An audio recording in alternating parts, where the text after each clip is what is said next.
So, hello everyone and welcome to another spoiler vlog. So this spoiler vlog will be for A Reaper at the Gates. So this is the third book in the Amber Quartet. And yeah, I am actually 200 pages in, so I am like halfway through this book.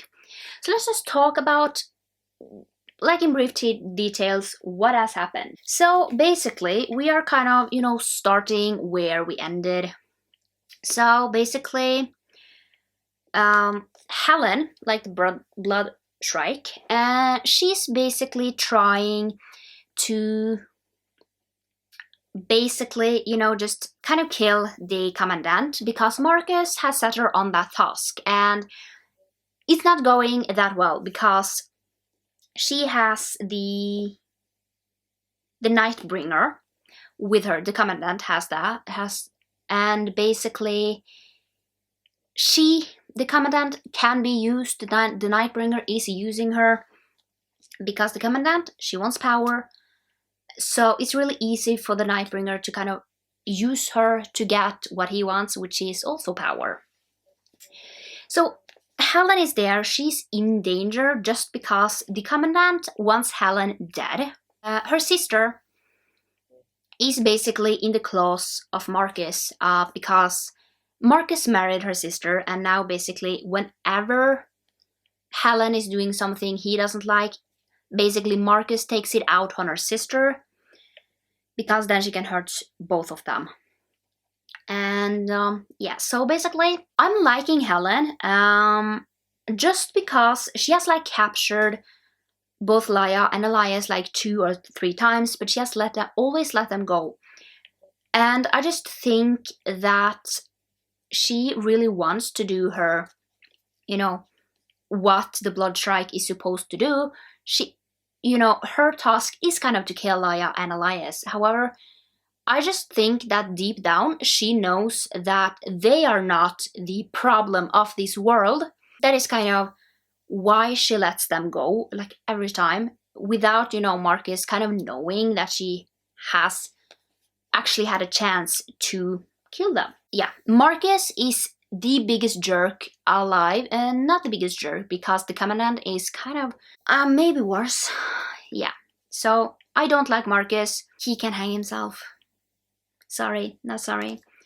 So yeah, then we have Laia, and she's basically going to find this person who can stop the Nightbringer, like help her stop the Nightbringer. And the Nightbringer is definitely, not going to be easy to be stopped.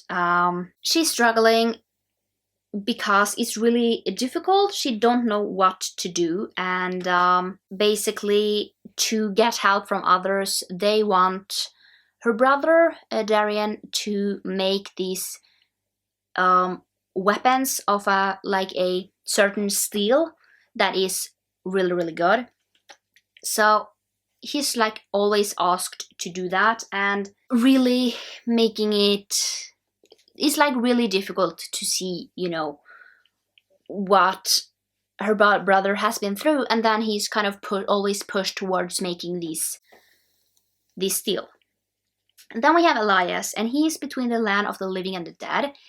He's basically given up his freedom to be a soul catcher. He needs to figure out, how am I going to, get these ghosts that come into... Basically, he needs to send them on, and he needs to figure out a way to do that pretty quickly because there are a lot, and he's struggling because the one that was supposed to help him, she died. That is kind of where we are at.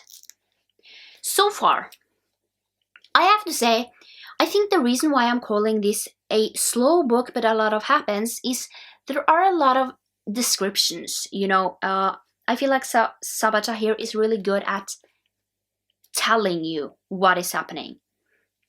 A lot of people are showing you, like, oh, this happened. But Sabaa Tahir is trying to describe to you what is happening. And that is why I think I am saying it's slow, but it's not. Because it's not a slow book. The pacing, I feel like, is really good. I'm not bored a second, and that is so good, you know, because I get easily bored. So I'm loving that I'm not bored at this at all. And yeah, and I have to say, these books are really serious books. There are a lot of bad things happening in here. And then you have Elias, and he is, should we call him, he's a jokester. Like, really? Yeah, he's fun. Whenever he talks to Helen, he's really like sarcastic, and it's just really fun to see how sarcastic he is. I have a lot of like, I hate this person, and sad things is happening because there are a lot of sadness in here. One thing you have basically the strike, well, Helen says Queen's left the Empire, so Queen is Elias' grandfather. And basically, Elias says, if my grandfather has left the Empire, then cats can fly. Because that is like, no, that can't even be right, because he wouldn't do that. Wait, I bite back a curse and hold still. If it spies me lurking far from where I'm supposed to be, the entire bleeding forest of dusk will know what I'm up to. Ghosts, it turns out, love to gossip. He's like, when he's here, he's really like sarcastic sometimes. So yeah, so far I'm really loving it. I'm going to read the next 100 pages probably, and then update.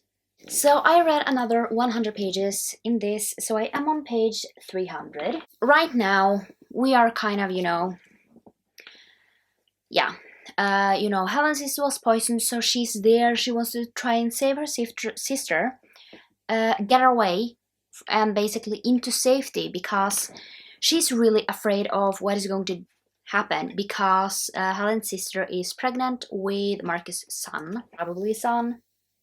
So basically she wants to have her into safety, just because the commandant don't want this child to be born, but we kind of don't know who poisoned her. You know, most likely is the commandant, but yeah, so I would say it probably is the commandant. I mean, she obviously don't want it. The Nightbringer actually helped her because he wants to be the boss, but the commandant is kind of the follower, but she wants to be the boss. So I don't think this alliance between the commandant and the Nightbringer will work, just because they want power so much, both of them. And you know, if everything is overthrown, then and the commandant takes charge, you know, she won't let the Nightbringer be the boss. So I don't really kind of see how this will work, basically. And then we also know that the last piece, the Nightbringer wants to bring this Jinn alive again, and basically that will be a real danger and get everything. And basically the last piece of the puzzle, let's call it that. Basically the last piece of the puzzle, like the last piece that he needs, Helen has, and basically you need to give it willingly. And that is why he is so kind to Helen. And after that, we don't know. So, and basically, Elias is still trying to figure out the best way to send the ghosts through to the afterlife. Should we call it that? Yeah, let's call it that. So that is kind of what he's working on currently. And Laia is trying to, you know, get people to understand that if the Nightbringer comes to power, no one will be safe even if you have an alliance with the marshals. They can't help you if the Nightbringer gets to power and the Jinn is woken. Nothing will save you from this, and people are not listening. That is kind of where we are at. So far, it's really interesting, and things is going really quickly. I don't know where this one will go after, you know, during these last like 150 pages. I really don't know where this one will go, but we are going to see during the last 150 pages. So I will talk after that. Okay, so I finished this. So let's talk about the last few hundred pages. So basically, the ghost intake. Basically, did I say that the cook is Laya's mother? Because I don't remember if I said that or not, but the cook is basically Laya's mother. She is the lioness, she's called. And I did not see that. Maybe I should have seen it, but I didn't. She's helping out. So yeah, so they got these scholars pretty much, although they can master out. They also got Helen's sister and her baby out. And Laya, she basically wanted to steal the ring that she thought was the last piece of the Nightbringer. Steal that. She stole the ring, figured out that it wasn't what she was looking for. And basically the last piece that the Nightbringer needed was Helen's mask. And she basically gave it to him because he said that I will save your people. I don't think that he will save the people, to be completely honest, because he is not good. So now the Jinn is out. And basically, Marcus, did he redeem himself? No, but he showed a really different side. Basically, right before he died, he showed like a different side, not the hard, difficult Marcus that I hated. He showed a different side. He did not redeem himself in any way. I still don't like him, but it's basically nice to see, like, Marcus basically wanted Helen to... He was like deeply wounded. He wanted Helen to kill him instead of anyone else. And now he is in the waiting place as well. And basically Marcus and Elias is half siblings. I think half siblings. So basically Elias is now the soul catcher fully because he needed to do that. And I don't know how things is going, because basically Elias clearly really likes Laya, but basically as the soul catcher he kind of forgets.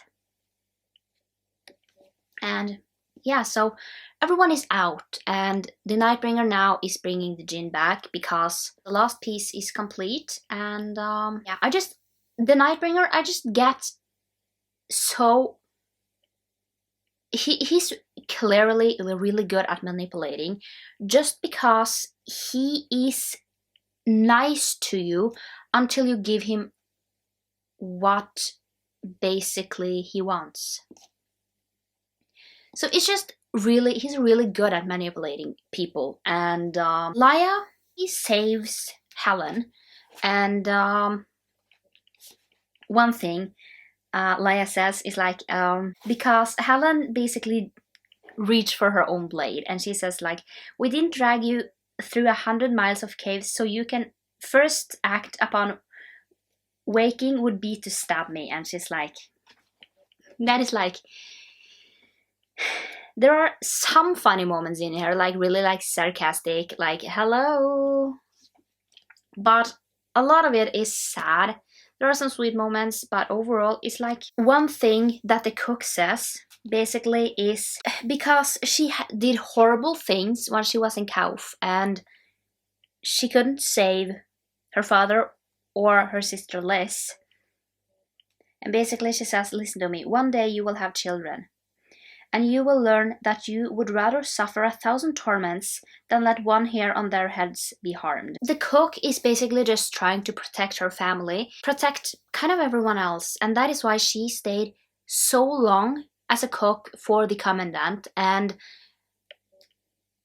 yeah, just because the commandant, basically, she obviously made the cook, like the lioness, the cook, and basically whenever she did something wrong, she didn't particularly take it out on her. She took it out on other people who were close to her. So yeah, I gave this 5 stars. I really, this was so good, and I can't wait to continue on with the next one, which will be out. Now I can't wait. 5 stars. So good. And yeah, that was it for this vlog. I hope you liked it, and I will see you next time for another one. Bye!